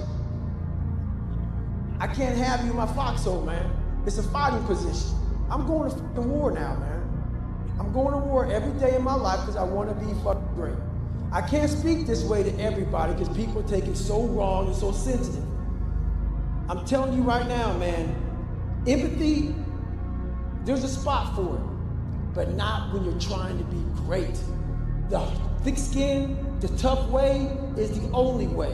And people gotta be able to handle those hard conversations around you because there's managers and there's leaders. A manager makes sure you clock in every day, okay? A lot of leaders have become managers. You wanna be a motherfucking leader. A leader takes you, knows how to talk to you, and not baby you so you can become the best you can be. And empathy, a lot of times, about this much, but the second you stay in empathy too long, you just fuck your whole team. So make sure, teach them, not empathy, teach them thick skin so they can get fucking better. It's not here to hurt you, it's here to help you. The first thing I do with fear is I study it. I study the fuck out of it. I've been afraid of a lot of things in my life. I still am. I study the fuck out of my fear. And once you study the fear, you realize 9 times out of 10, it's just anxiety. Something you gotta get the fuck over. Fear is only a second. Anxiety is what lasts for a long time. Okay, does that make sense? Yeah, absolutely. So when I'm at fuck 15,000 feet looking out, you're enjoying a fucking airplane, that ain't fun for me. That's fear. But with the day or two before I jumped, that's anxiety. But I went home years ago and I studied parachutes, studied how they started packing them, started learning how they open, started learning the malfunction procedures. Before I knew it, I was intelligent about my fear. And once you get intelligent about your fear, guess what happens to it? It starts to drift away. Because now, fear is some of the unknown shit. I became a genius at the shit I was afraid of. Therefore, the fear became my big. And that's a true statement, my friend. And no one saved me. It wasn't like someone came down here and guided me through life. When you figure this out on your own, the amount of pride and dignity and self-respect you have. That's why I walk around the streets with a backpack and just like, I don't need anything else. Yeah. You figure it out by going inside yourself, by callousing over the victim's mentality. You're always a victim, even if you have everything in life, until you realize what you've achieved. You have to first realize what you've achieved. And my mom has accomplished so much in her life since my father, but she hasn't done that one step. Really? She doesn't acknowledge it and reflect She back. continues to go back to the dungeon of her past life. And live in that space. And live in that space versus living the space that she's in now and reflecting back on, my God, this is what I've done with my life. Most of us, we live in a box and we don't want to go outside that box at all, ever. Outside that box is all these possibilities of life. What we do is we shackle our mind. We are a prisoner in our own mind that this is all I can do. This is all I'm good at. And we take away the possibilities of you can be this, you can be that, you can be all these things. And I never thought at 300 pounds I could be Navy SEAL. Wow. So if my mind was shackled, me and you would never meet. There'd be no book. Right. There'd be no book. Right. There'd be nothing. So what people understand is that they live for themselves, not knowing that you have the power within yourself to change millions of lives by facing life, by facing yourself. It would change everything for me. If I can start the hardest training in the world, broken, and graduate, so my mind fed off of that. You are now, from the weakest man, you are now the hardest man to ever live. If you can do this. If you can do this. Life is one big mind game. And you're playing it with yourself. Is it true? I don't care. It got me through the hardest training, starting out broken. Where most people quit, I had just started. Wow. And when you take that mindset and you learn to flip that around, that's what made me powerful. And my body followed. And 3 months later, my stress fractures were healed by running on them. When the mind and the body connect, and you don't give yourself a way out. The only way out for me at that time was death. Wow. I'm going to be a Navy SEAL. Or I'm going to die. Or I'm going to die trying. Yeah. Period. And my body said, Roger that. We're going to get you through this. And as you hear in that 100-mile race I did, I started figuring out more and more and more and more about at the other end of suffering is a life that no one, and I'm not talking about go out there and kill yourself. Don't take these words and flip them and say, oh my God, no. It just be uncomfortable. I call it suffering. Don't physically injure yourself. Yes, not saying that. And then be out for 6 months. That's right. That's no good. That's no good. I'm not saying do what I did. Yeah. I was in a spot that life forced me. I had a choice. I had a choice to be this guy or the guy that's in front of you. I had choices. I chose this path. So if you don't make it in this world, it's your fault. I'm here again today. I'm here again tomorrow. I'm going to be here the next day. I'm 50 years old. I'm still getting after it. Some of us are obese. Some of us are depressed. Some of us are insecure. In the military, there's a big old rucksack on the back. Had batteries, water, extra gear. Your extra gear is the shit you're dealing with in life.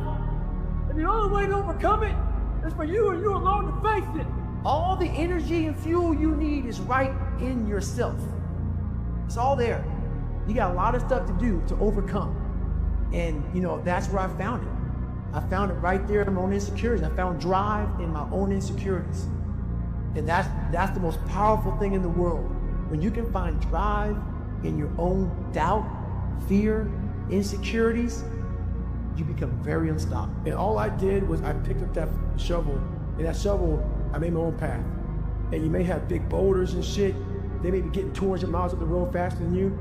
But going through this path of life, this journey over here that you make yourself, that's incredibly difficult. When it comes out the other end of that motherfucker is some glorious shit that you can't even explain to people. Life's about improvise, adapt, and overcome to every situation that's in front of you. A lot of people hate that message that I say continue pushing, continue finding your new 100%, continue finding your best self. If you don't like that message, this is not the place to be. I'm about people trying to find the best they have, not making excuses, overcoming any and all obstacles. So today, I can't run. I can't do much. But you can guarantee one fucking thing. David Goggins got the after him. He got the after him. I don't give a f my knees don't work. I'll find something else that does. Ha-ha! Stay hard. I became obsessed. With being the baddest motherfucker that God ever created. I became the most obsessed person on the planet Earth. Am I that? I don't care. I believe it. So that's when you move from motivation to driven to obsessed. And I want people to realize once you get to this portion over here, the driven obsessed part, you don't stop it. Once you become obsessed with something, obsessed, it's okay to be unbalanced for a while. It's okay. Don't be all this stuff people say, you gotta be balanced. To be the best in the world at what you do. It's not about being a Navy SEAL, people. The best at what you do, you have to be unbalanced to find every bit of energy and strength that you have to pull it off. Then you get balanced once you become great. I've given everything. People make, you ran on up knees, you taped your feet up, you did blah, blah. You had 2 heart surgeries, you kept on going. Yep, sure did. I had somewhere to fucking go. I had somewhere to fucking go and I got there. And buddy, when motherfuckers tell you, you can take a break now? Yeah, you're f***ed up. As long as my knees are halfway working, I got to run. You telling me, man, maybe a chance I can't run no more? Give me an excuse to not do shit, but as long as I have no excuse, I gotta do it. I had to invent a guy that didn't exist. I had to invent a guy that can take any pain, any suffering, any kind of judgment, be called whatever the f in the world, and be able to stand in the room and say, go f yourself. I had to build this callous mind, and I built it through suffering. I built it through downright and just crushing myself. If it was raining outside at 3 o'clock in the morning, if it was snowing, the first instinct is don't go out there and do shit. My instinct was, we gotta go out there. Anything that was horrible in my life that I would normally say no, that was inhumane to most people, I had to go do it. When you're in that tunnel of life, it's dark as fuck. There may not be a light, When you have the courage to stay there long enough, you can make out objects. And you can make out objects, you can see the way out of that tunnel. Stay hard, stay savage. In life, it's important for us to stay hungry. That hunger changes your mentality. You go from being domesticated to being the savage. Make sure you're on that seat at the table. When the devil goes to bed at night, make sure he checks under the bed for you. It's all back down to a very primitive mindset of we just have to do. It's like breathing. Breathing becomes normal. Like we didn't know that we're doing it. That's how you have to live your life. When that alarm clock goes off at 4 or 5 in the morning, your mind says no. You just say, this is what we do. It's what we do now. Because to get to where you want to go, the amount of pain involved, I'm not saying physical, I'm not saying you got to break yourself off. The amount of mental pain of how many times you're going to have to do something that you don't want to do to get to where you want to go is going to be, there's going to be more times you do something that you don't want to do than you are going to want to do it. And that's your new norm. That's your new norm. So then it's like breathing.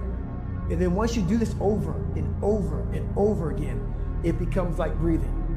I don't want to live this lifestyle, but to get to the other side of this, I have to. So if you really want it, you realize what trying is and what trying is not.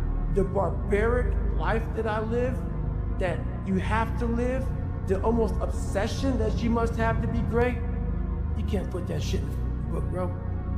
You can't put it in the book. You can't. You can't write about it. It has to be experienced. It has to be experienced. And you can't even, after you experience it, to write it in a book, it would seem like it needs to be locked. Too gory. It's too gory. It doesn't make sense for a guy that every second of the day, he is trying to extract more from something. He's constantly thinking, he's constantly disciplined, never going off the path. Whatever is injured on him, he figures a way. It's a conqueror's mindset. And very few people, if any, can really understand what that is. Like, I'm almost 50, and I've been this way for almost 30 years. People don't know how to turn their minds on. People don't know about this votes and laws, why I say it, why I start yelling. I'm trying to activate something. I'm trying to activate passion. One, hunger, the dog, the savage. That mother falling asleep. When I show up, know I'm in a great shape, I can wake that savage beast up. You gotta learn yourself, know how to wake yourself up. But if you don't show up in the best shape of your life, your mind is worthless to you, so your savage is dead. So how I do every day is how I do every day. It's a discipline, it's a regimen, it was a choice I made. And the choice I made was, what are you willing to sacrifice, and what are you willing to give up to find every bit of who you are as a human being? And I was willing to give everything to do that. That's why my first question is, how bad do you want this? If it's as bad as you want to live, or breathe, or sleep, whatever the hell it may be, I can work with you. You have to be open-minded to the possibilities that I can do this. Once you shut your mind down to the possibility that it can be achieved, there's no way it can happen. So that's why my eyes and my body light up about things, because I know that if you're in a fight, you have to attack. You have to keep attacking. Once the mind knows you're not going to quit something, it's going to try to find more. It's going to try to give you more. Once it realizes you're not going to take the path of least resistance, you're going to stay here until it's done. My mind and my body and my spirit became one for the first time ever. For the first time ever, became one. And I went to a level that I never thought was humanly possible for myself or anybody else. And you're still choosing it. And I'm still choosing You it. can go back to that guy at any moment. Because I found out something with those stress fractures. I found out something through facing all these things. I found out a whole nother world, which is why I walk around with all my stuff in a black backpack. Wow. I found out a whole nother way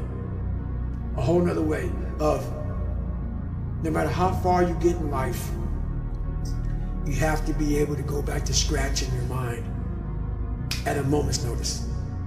You can never get so far beyond scratch.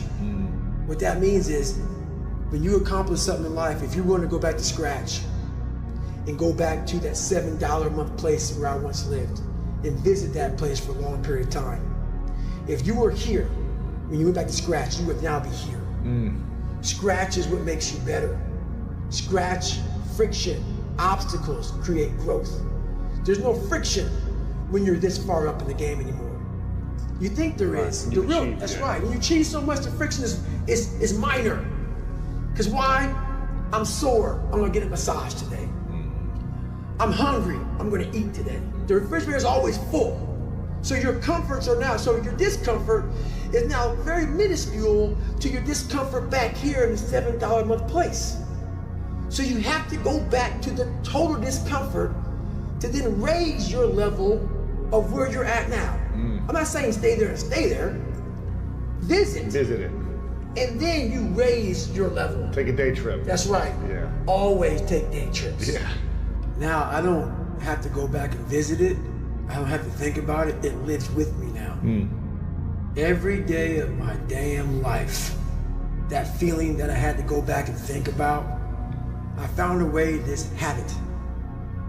How did you? It's constantly there. I have a self-talk. It's called my cookie jar. And it's a constant reminder of David Goggins. Every day of my life, I believe in quiet. There's no growth outside of quiet.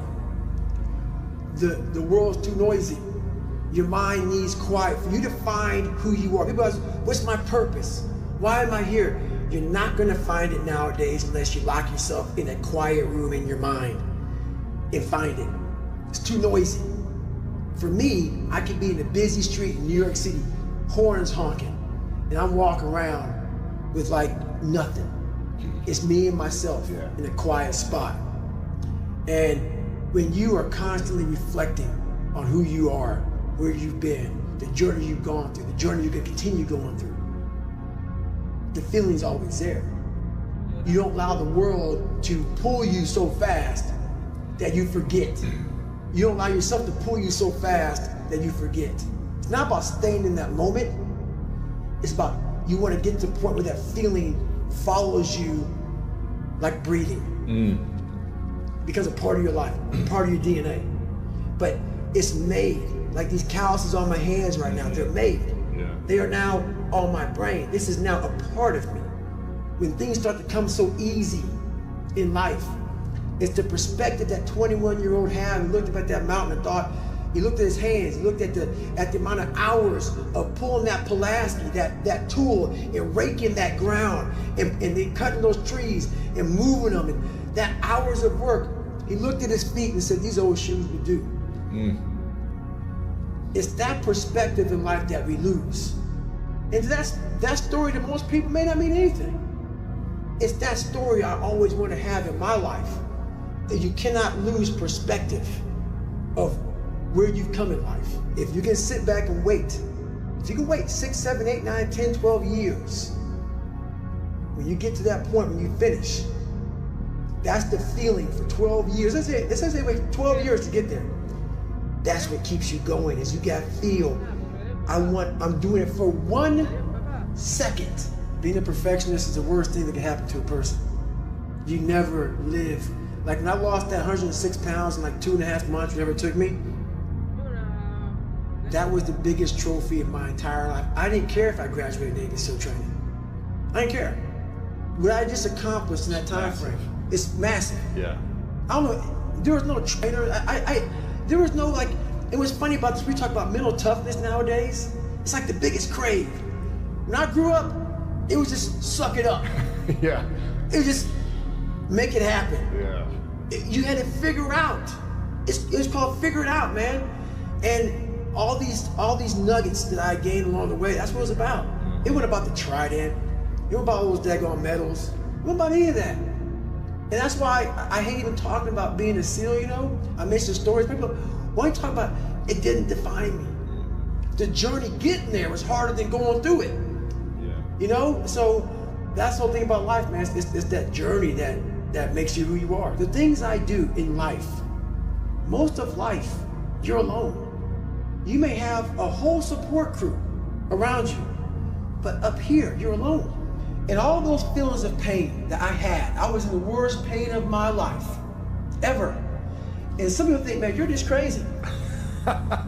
No, when you've done that, and you figured out so much on your own, and all that pain and discomfort I had in that tub, laying there, passing out, everything, was confirmation of what I just figured out. I just figured out the code. I figured out a code that many people aren't looking for. And I want it to be known. I want that feeling. This was confirmation. This was like a scientist's notes. The notes were here. The notes were all this feeling. It was a confirmation. And no one at that time could understand what I just done. I cracked the code to human potential in myself. And I was still like, oh my God, like this is unbelievable what I just did.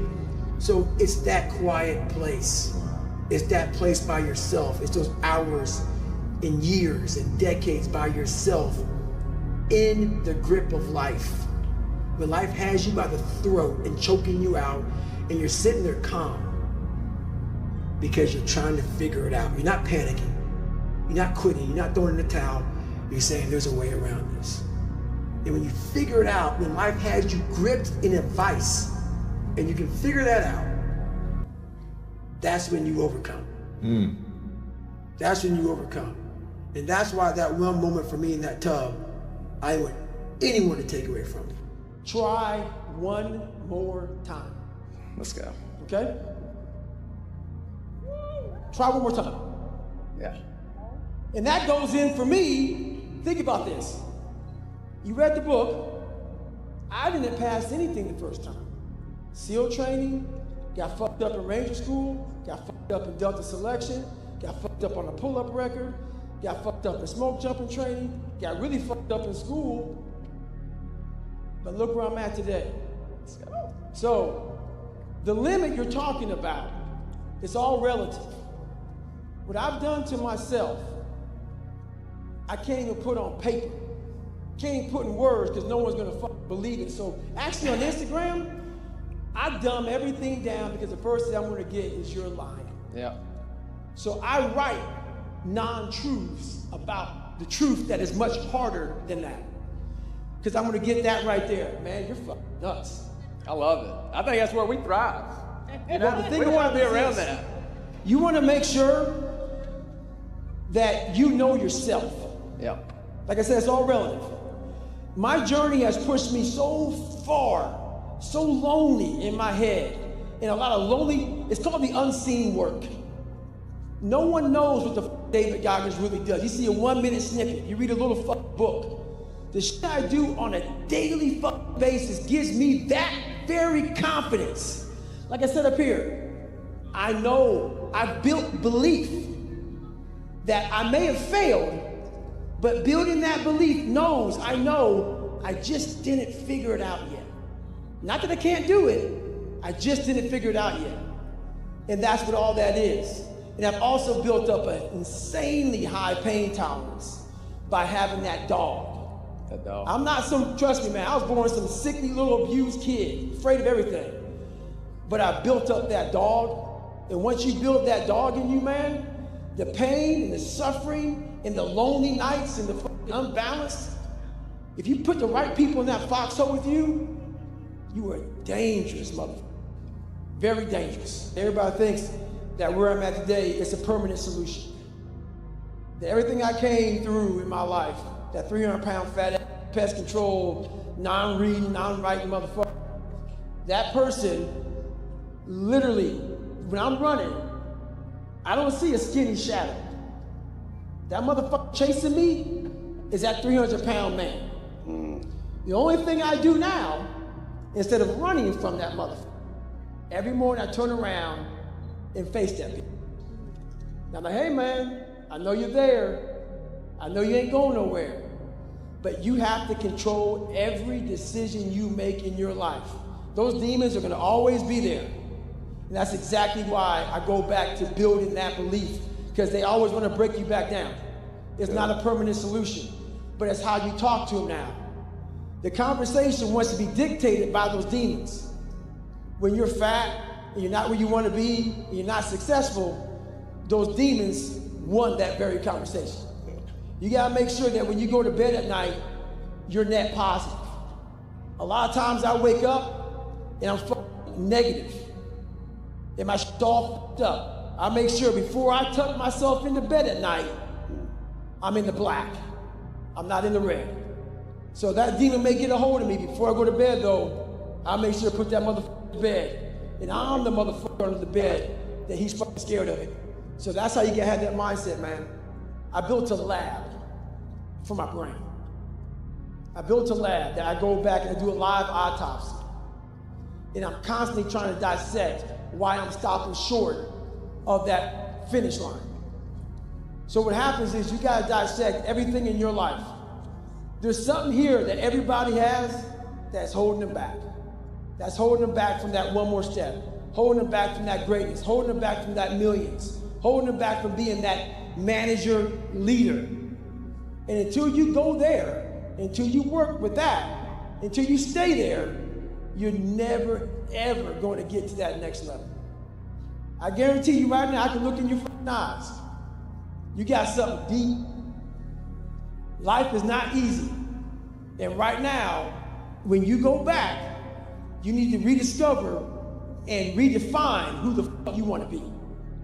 And by doing that, you gotta get to that shadow that's chasing me. You gotta face your own shadow and face it. Because that question you asked means that when shit gets hard, that dungeon comes and that prison wall comes right in front of you, and to the side of you, and to the right of you, and to the back of you. And then that fucking cell. A lot of you aren't proud of who you are. You don't like the person you created. Do what I did. Start from scratch. Create somebody that you're proud of. Stay hard. I'm not a theorist, people. There's a bunch of people who are theorists who go to the library, study the mind. They study it in a book. I studied it by being a practitioner. I put my mind in hell, and I realized how it was thinking. And I figured out tools and tactics on how to get through it. By being in it, not by studying it, by being in it. And literally, that's how I started callousing over. You know how, so I did, I did 67,000 pull-ups in 9 months, and it calloused my hands. It calloused my hands real good to protect my hands against the bar. I started learning how to callous my mind, to callous over my victim's mentality. And that's what I did. So the dark side is something that I've designed. It's an evil place I can go that very few things can hurt me. I use the hurt you're trying to put on me, I flip it upside down and use it. You trying to use it for kryptonite? No. It's power pellets for me. I'm using it for strength. I just flip negative into positive, that's all it is. So how I recover from failure is very simple. I don't look at failure as failure. I look at failure as attempts at what I'm trying to accomplish. So let's say I failed the first time. That's just my first attempt. And I have a second attempt and a third attempt. I don't look at it as failure. Because when you start putting a title on different things, names, you start to brand certain things, failure is a big word. But if you're failing at something that's extremely difficult, to me, it's not really failure. It's your first attempt. And through that first attempt, you gain so much knowledge for the second and possibly third attempts, and then you'll finally succeed. So it's how you look at failure. Most of us fail in life because we're afraid of what everyone around you is thinking. That's 100% truth. So we live by the narrative of other people. When I first called a recruiter to be a Navy SEAL and I was 297 pounds, the first recruiter looked at me and said, "You're not gonna be able to make this, man." So what he was doing was he's projecting his energy on me. He knew he couldn't be a fucking Navy SEAL. So God helped this black guy, because I was only the 36th African American to make it through in over 70 years. How's this black fat guy gonna make it through in my ass? He wasn't even willing to try. So he's projecting this. So a lot of us who are negative people, all we do is project how we feel on other people. So what happens is that there's a lot of negative people walking around the planet Earth. who are afraid to try. Because a lot of people are very negative in this world. So we are afraid to fail. Why? I told you, man, shouldn't even try it, dude. Just chill out, relax. Why are you so crazy? Why are you so obsessed? So all that stuff drives the quitting mind, I call it. The mind wants to quit. The mind's tired. The mind's tired. The mind's deserving. The mind thinks it's very deserving. So yes, the biggest problem in this world is other people, not yourself. It's other people in your head. They are puppet mastering you pretty much on your life. We are leaving a lot on the table. My book is called Can't Hurt Me. Why is it called Can't Hurt Me? Life isn't fair. We have to understand that. It shouldn't be fair. It's a trial ground, it's a testing ground. It's built to make us harder. It's built to make us as strong as we can, to test us, to drive us. So, mentality is the only thing that gets us through life. I was an underdog. We are all underdogs in life. Even the baddest person in the world should think that way. So you should always have I've never arrived mentality. And the can't hurt me mentality is no matter where you come from, the sewer or wherever you think you're from. When I got out of the sewer, I got to the road and looked around and said, can't hurt me. Nothing should be able to hurt you. If you believe that, it starts to become true. I think that mental health is the most important thing in the world because the mind wants to have control over you. You need to have control over your own mind. So that's all about the mental health. Your mind's gonna always guide you in a spot that wants to make you feel comfortable and nice and secure. And it's in those spots that there's no growth. Without friction, there's no growth. So that's why I constantly preach about you have to get outside that comfort zone to find that every day of your life. So I started realizing, man, if I take care of these cats to my left and my right in the worst moments, my mind is no longer thinking about, you're miserable, David Goggins, get the hell out of here. You're thinking about, how was John, how was Andy, how was... When you're running, you run for hours. Dang. Be different. Hey, I'm not crazy. I'm just not you. I was 6'1" and 300 pounds. He laughed at me. 7 other recruiters laughed at me. One recruiter finally said, come on in, I'm too busy to talk to you on the phone. I walked in the recruiter's office and he looked at me and he said, you're fat and you're black. Because I said I wanted to be a Navy SEAL. I didn't know there'd only been 35 African-American Navy SEALs at that time in over 70 years. He said I basically had to lose 106 pounds in less than 3 months because of my age. I was getting too old. I came back 3 months later, 106 pounds lighter. I looked different, I acted different, I was different, I am different. I take a lot of pride in that. And so, you know, if you didn't get after it, I didn't respect you. I honestly want to be considered one of the hardest men to walk the planet Earth in the history of the world. And what I mean by hard, I'm not talking about the guy who does the most pull-ups, the most sit-ups, runs the most. Just a person who's able to overcome any adversity in front of him, to figure out a way. Hardness isn't about all this physical shit, man. Yeah, it helped me get to where I'm at. But all I was doing in the whole process, the process wouldn't be ripped. It wouldn't walk around with my shirt off. That wasn't it. I knew through the physical challenges, through the physical suffering, my mind was getting stronger. I was literally doing that for a reason. I had a weak mind. All the rest just happened to come with it. I was trying to strengthen the mind to handle all the judgment that's passed on me, perceived and not. Sometimes you make it up in your own head. You know, I just want to be able to handle all of that, everything, physical, mental. I want to be perceived as that, like an old school barbarian, an old school guy that's like, God, dog, man, nothing can hurt the guy, can't hurt me. I want people to have that mantra in their life. Take that with you. Take it everywhere you go in life. And if you believe that and you work towards that, callous in your mind, strengthen yourself, can't hurt me is strong. In any situation, like when I was in Buzz, they beat the shit out of you. I'd be the first one to give and say, can't hurt me, motherfucker. And they were beating the hell out of me. But you say that enough to you. False motivation becomes fucking real motivation after a while. And I made a decision to go all the way in. And a lot of us have this mindset of balanced. But if you want to be part of that 1%, I'm sorry to say, you gotta throw that balance shit in the wind. The only way you can do it is if you go all the way in and talk to your family and say, I'll be home, but not today. So the thing about it is, the unbalanced mind allows you to do everything at a level that most can't even fathom. They look at you, they see you grinding and grinding and grinding and grinding, and while they are at this mediocre level, you slowly rise and rise and rise. I like to push myself to a limit that starts to test my soul, starts to test my mind. First of all, I don't like doing what I do. I don't like running, and I run a lot of miles a day. And I do that because why? You get comfortable in your life if you constantly do what you like. The only way to grow is to do things that you don't like. And that's how you grow. You don't grow, if you like bench pressing and you bench press every day, you're not growing. Do squats if you hate squatting. I hate running, so I run a lot. And this helps my mind grow. Whereas, all the niceties are gone. If you have a mindset that the refrigerator is always empty, you're always hungry. It's just a mentality that I live with. I'm never satisfied. We all live on this side of suffering.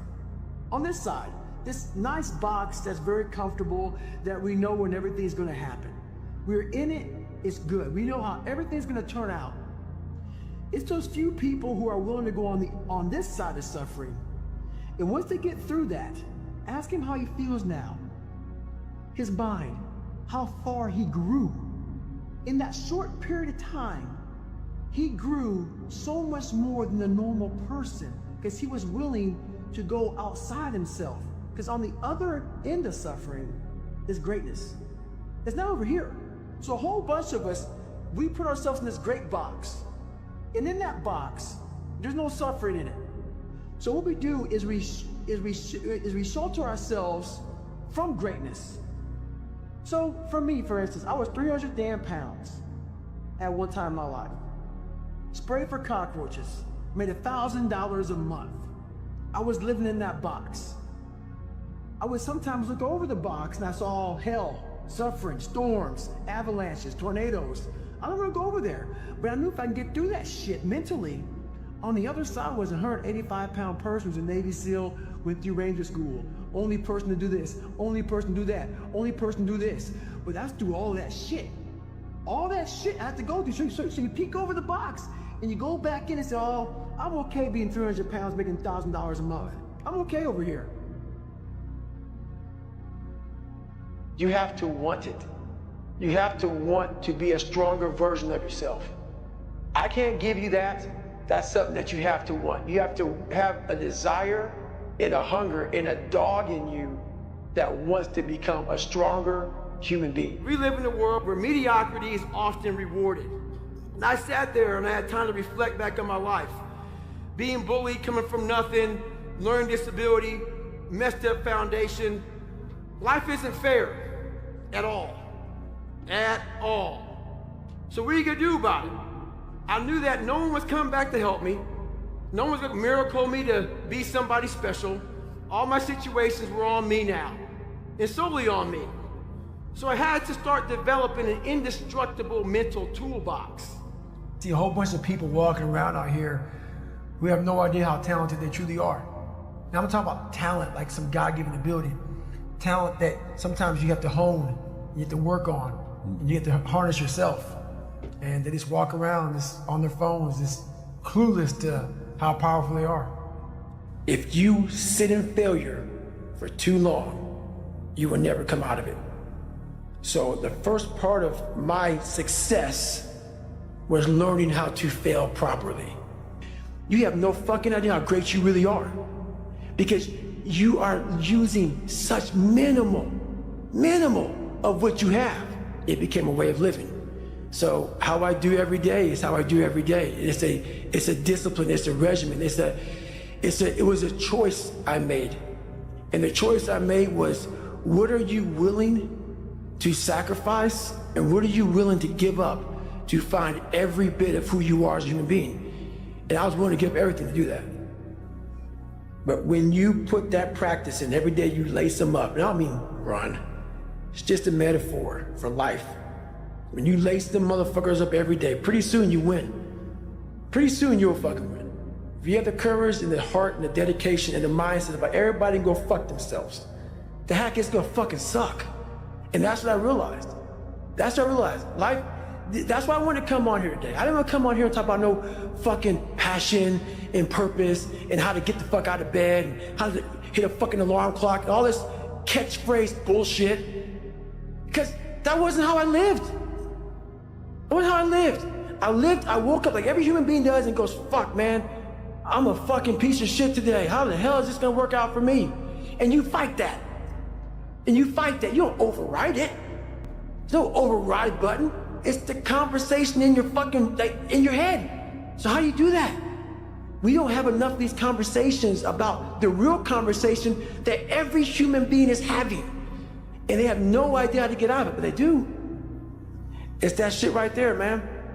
You gotta build your will. Most people are missing something because they don't know who they are. They never examine themselves. They've never done this experiment on themselves. The lab rat, we're all lab rats, but you're also the scientist. You create your own self. Most people are missing something because there's so much trapped in there.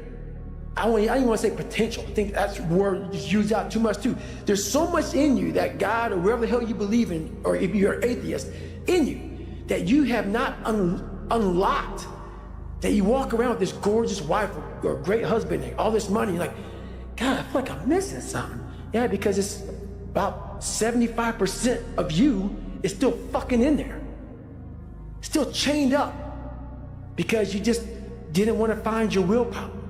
Didn't want to find your soul, your will, your heart, your determination, your guts, your courage. And what that looks like, it looks scary. Like your little scary lab I went in. Scary.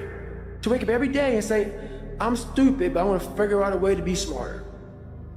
Versus saying, man, I just can't do that. So you limit this box. So your box becomes so small of things you can do. My box wasn't even a box. It was a fucking little pinhole.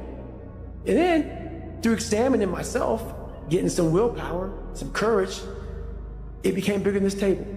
But that's what we all do. That's why I wanted to come here today and talk to you about real shit. Why most people don't want to do that, build that willpower, is because it is scary. It unlocks a whole bunch of things about who you are and who you're not. And a lot of people don't want to go down that journey to discover who they are and who they're not. Because it's not a pretty journey. I mean, I've gone down it. It's not like I went down it once. I go down it all the time. And when you unlock that, and you can't just turn it off. Like people say, hey, well, how come you haven't retired yet? I built all this willpower. Do you think it's gonna let me just retire because my knees hurt? It's telling me every morning, I wake up like, man, my knees hurt now, my legs hurt, my body hurts, but you can still run. So why aren't you running? If you can still run, there'll be a time when you can't lace them up anymore, but you can still run. So I still run. When the time comes I can't run, the body will say, you just can't run. But if I can still do something, that willpower that I have created, it makes me do it every fucking day. And that's what they don't get. What builds a human being is you start with the small building blocks. And before you know it, man, you become something that it doesn't even make sense to most people because it's just who you are now. That's why I can still run at 50 at 49 with broke down knees and broke down body. Because my body knows you still can. Therefore I do. Second you stop, the willpower is gone. You know how people connect with my book so well? For some reason, God put me in almost every fucked up situation on the planet Earth. So when I talk to people, it's not sugar-coated, because I'm not saying it from I was 175 pounds my whole life. I don't say much to those people. Maybe you're a piece of shit. Maybe you want to be nobody. Maybe you're happy exactly where you are in life, because obviously you are.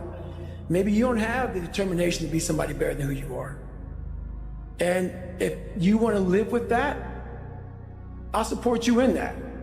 If you're good with being who you are, that every day you wake up and every day you smell like shit because you can't wash your body well, and your skin's messed up because your health's so bad, and you can't put your clothes on right, you need help with that. You need help, like when I was doing, I need help wiping my ass. So this guy just passed me. He said, Goggins, just be average today. Some of you just don't understand. Some of you been average for so damn long, you don't know what it is to do hard work. It doesn't bother you enough to be mediocre, to be average, to sit around and watch people do great things. You don't mind it. So there's your answer. Your answer is you don't care enough about yourself, so you don't stay in the fight. That's all about you. You don't have to be motivated to do this kind of stuff, man. Look at it as part of your life, part of your daily discipline, part of your routine. People always look for motivation and shit, look for hunger. Stop looking for that, man. A lot of times you're not gonna have some big obstacle in front of you to keep you motivated. Do it because you want to be the best you possible, which it sounds corny as shit, but it's a true statement, man. Like, I do this shit like tonight, 4 miles every 4 hours, 48 hours. I have to do this shit.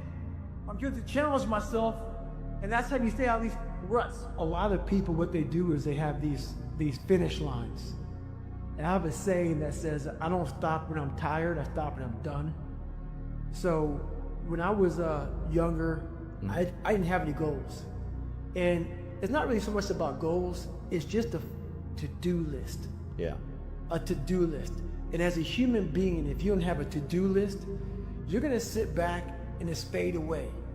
It's like a lot of people who are in the military, who are in business, who are whatever, they say, hey, I'm gonna do 20 years and I'm gonna retire. Okay, what's next? So I have a what's next list. So then I never sit idle. I never sit idle. There's never one time in my life where I'm sitting back with free time and like just enjoying the sun. I made it, I've arrived. No, I've never arrived. And from the time I was born and to the time I was 19 years old, my life had these hurdles. I constantly hit obstacles, obstacle after obstacle after obstacle. And I had to figure out how to manage suffering, how to deal with it, because it'd be part of my life forever. At least that's what I thought. So in order to deal with it, I had to be able to conquer it and overcome it and deal with it and know that in this suffering, there has to be some kind of growth. With every obstacle, I look at it as friction now. Without friction, there is no growth. You have to have friction in your life to grow. So I started looking at all these different things versus the woe is me mentality. Like, oh my God, look at my life's so f***ed up. I come from this f***ed up family. I'm being beaten, I'm being abused mentally, physically. I started looking at it as a perfect trial ground. So I had to flip it upside down and say, okay, I'm suffering tremendously, mentally. Use this to your advantage versus your disadvantage. So that's what I did. Versus looking at it as like, oh my God, woe is me, I'm never gonna get out of here. I looked at it as, okay, hang on a second. If I can overcome this, if I can find some power in this, some way to get through this, that right there will be the fuel for the rest of my life. And so I found great strength in suffering. Great strength in it because why? Through all of that, it started to callous my mind over the victim's mentality. You gotta go back to old school, which is, there's no secret. It's just hard work. Yeah. And I hate to say it, man. Everybody goes, what is your secret, man? What's your secret about business? What's your secret about this? What's your secret about that? You don't want the answer. The answer is, you see his hands? Hard work. Hard work, man. I'm sorry. I'm not gonna voodoo some shit. I'm not a magician. It's not magic. It's literally, you're gonna have to wake up and you're gonna have to sit there and say, today's gonna suck. And then that